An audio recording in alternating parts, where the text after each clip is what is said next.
We live in a scary time. My kids are growing up sort of already overscheduled. He loves to kind of snuggle up and be near me. He is so loved and so valued.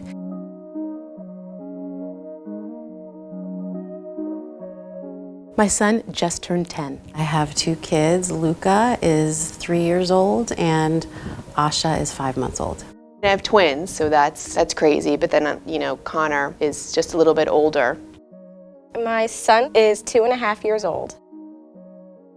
He has a lot of energy. He always seems to find a reason to laugh. He's always kissing people, and he's extremely friendly. He's really funny, and he can appreciate something that's really funny. He's very curious and asks a lot of questions. They're these forming human beings that you can see kind of that they're figuring themselves out. So that's cool that they're different and they're so close. He shows love by licking your face, or he loves to play with your ear all the time. He really likes to snuggle and hugs and kisses, and I always joke with him. I said, I hope when you get older, when you're a teenager, you're gonna still wanna do this. And he's always like, Mom, of course I am. We live in a scary time, and especially as a Black woman raising a Black boy in this world, I have to teach my son the realities that people are going to judge you because of the color of your skin. For that reason alone, I never wanted a boy. Teaching him that there are people out to get him just because of the way he looks, but also trying to instill in him that the world really isn't that bad a place and there's always hope.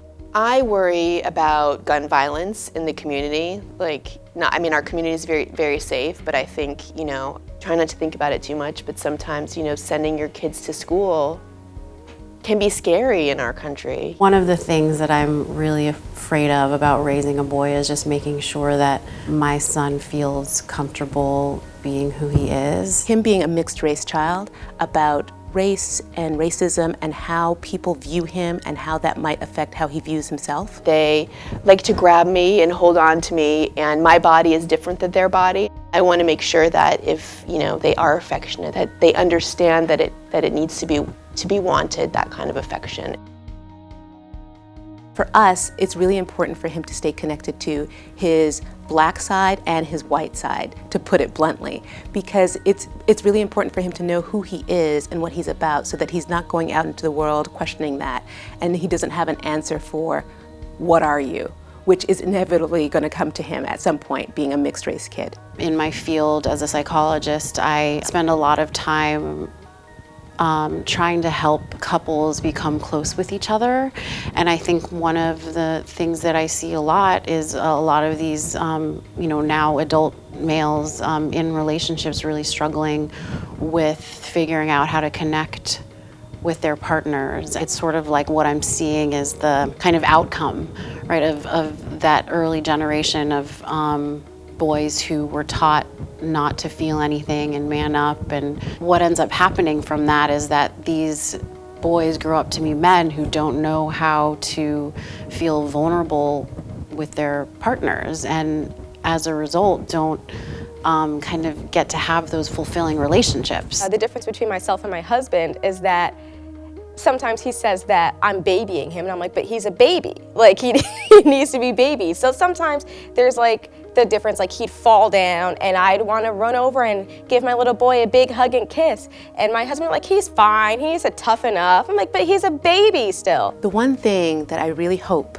that my son takes away from his childhood is that he is so loved and so valued, that what he has to say matters, and people are listening and watching him, and that he counts, he matters. I hope that they remember it fondly. We work really hard to provide them with sort of stability and a nice home and a loving environment, so I hope that they remember that. I think the overwhelming feeling that I want Luca to have is that he felt like he was loved for who he was, and that he felt that everyone was kind to him, and that in turn it came so easily to him and comes so easily to him to be kind and accepting and loving to everyone else. There is no right or wrong way to parent, and every single day you're sitting there wondering, did I do the right thing?